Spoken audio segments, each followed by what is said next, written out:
Alright, so here's this thermal zone unit I filmed back in June of 2022, which was last year.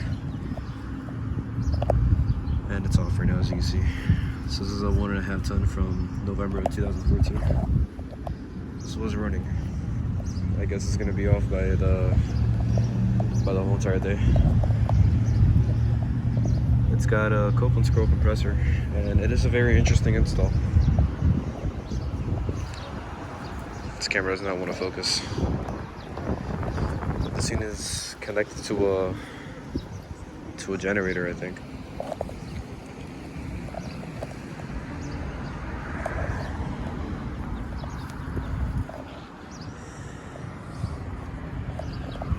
It's got R22.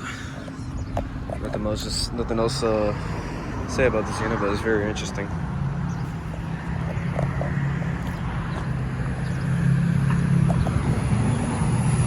Alright, well, thank you guys for watching.